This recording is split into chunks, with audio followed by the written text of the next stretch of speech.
अगर आपके खरीदे हुए फूड प्रोडक्ट में कोई सेफ्टी इशू निकल आए तो क्या होगा? कैसे एक अनसेफ प्रोडक्ट मार्केट से हटाया जाएगा? आज हम समझेंगे फूड रिकॉल कैसे होता है और पब्लिक हेल्थ को कैसे प्रोटेक्ट किया जाता है और आप इसका हिस्सा कैसे बन सकते हो। फूड रिकॉल्स का प्रोसेस तब शुरू होता है जब कोई इशू डिटेक्ट होता है। इशू का पता चलने के कई तरीके हो सकते हैं। सबसे पहला रूटीन इंस्पेक्शंस, एफएसएसआई जैसे रेगुलेटरी बॉडीज के रूटीन इंस्पेक्शन से। सेकंड कंज्यूमर रिपोर्ट्स, जहां पर आते हो आप। कोई फूडबॉर्न इलनेस या एडवर्स रिएक्शंस जब रिपोर्ट होती है कंज्यूमर्स या हेल्थ केयर प्रोफेशनल्स के थ्रू तभी। थर्ड टेस्टिंग रिजल्ट्स, जहाँ पर हम आते हैं। फूड सैंपल्स का रूटीन टेस्टिंग करते वक्त कंटामिनेशन या अनसेफ सब्सटेंसेस का पता चलना। और फोर्थ कंप्लेंट्स, यहाँ फिर से आपका रोल है। कंज्यूमर से कोई क्वालिटी या सेफ्टी कंप्लेंट मिलना। जब इशू वेरीफाई हो जाता है तो रिकॉल का डिसीजन लिया जाता है। तो अब आप समझ चुके होंगे कि एक अकेला इंसान पूरी कंपनी गिरा सकता है। पहला है रिकॉल डिसीजन। मैन्युफैक्चरर या फूड बिजनेस एफएससीआई के साथ मिलकर रिकॉल का फैसला करता है ताकि पब्लिक हेल्थ को रिस्क ना हो। सेकंड रिकॉल नोटिफिकेशन, रिकॉल को अनाउंस करने के कई तरीके होते हैं। पहला प्रेस रिलीज और पब्लिक नोटिस। सेकंड कंपनी के वेबसाइट या सोशल मीडिया पर नोटिफिकेशन। और थर्ड रिटेलर्स और डिस्ट्रीब्यूटर्स को डायरेक्टली इन्फॉर्म करना। रिकॉल्स अलग अलग तरीके के हो सकते हैं। पहला वॉलंटरी रिकॉल्स, जब मैन्युफैक्चरर इतना सज्जन हो कि वो खुद प्रॉब्लम आइडेंटिफाई करके प्रोडक्ट को मार्केट से हटा लेता है। सेकंड मैंडेटरी रिकॉल्स, जब एफएससीआई जैसे अथॉरिटीज ऑर्डर करती हैं अगर प्रोडक्ट से सिग्निफिकेंट पब्लिक हेल्थ रिस्क हो। और इस हेल्थ रिस्क का भी क्लासिफिकेशन है, क्लास 1, क्लास 2 और class 3। Class 1 high risk, product serious health threat या डेथ का कॉज बन सकता है। Second class 2 moderate risk, health issues हो सकते हैं लेकिन सीरियस कॉन्सिक्वेंसेस की संभावना कम है। क्लास 3 लो रिस्क, कोई हेल्थ इफेक्ट नहीं होगा लेकिन प्रोडक्ट लेबलिंग या सेफ्टी स्टैंडर्ड से मैच नहीं करता।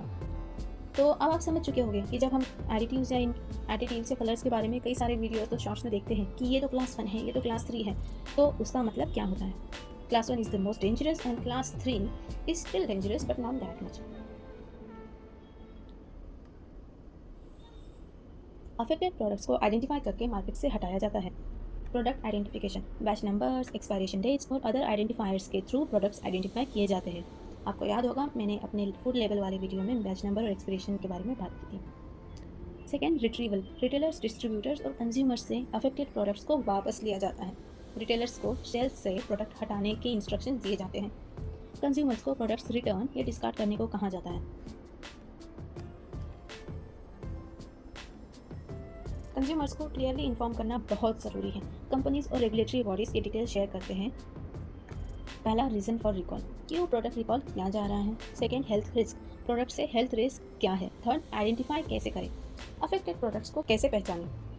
और फोर्थ इंस्ट्रक्शंस, प्रोडक्ट रिटर्न करने या डिस्कार्ड करने का तरीका। रिकॉल इशू होने के बाद अथॉरिटीज़ और कंपनीज इंश्योर करती हैं कि रिकॉल सक्सेसफुल हो रहा है। वो कैसे? पहला इफेक्टिवनेस इन मॉनिटरिंग, रिटर्न रेट्स को ट्रैक किया जाता है और पब्लिक का रिस्पॉन्स देखा जाता है। Second health impact assessment, regulatory agencies check करती हैं कि रिकॉल प्रोडक्ट से कोई हेल्थ इश्यूज तो नहीं रिपोर्ट हुए ताकि रिकॉल का इम्पैक्ट समझा जा सके।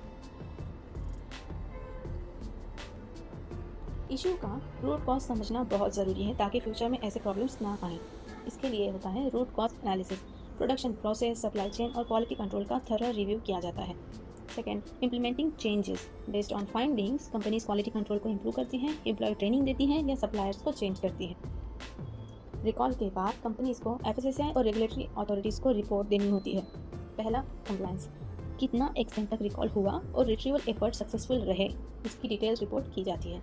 नेक्स्ट डॉक्यूमेंटेशन, हर रिकॉल एक्शन, कम्युनिकेशन एफर्ट और करेक्टिव मेजर्स को डॉक्यूमेंट किया जाता है ताकि कंप्लायंस इंश्योर हो।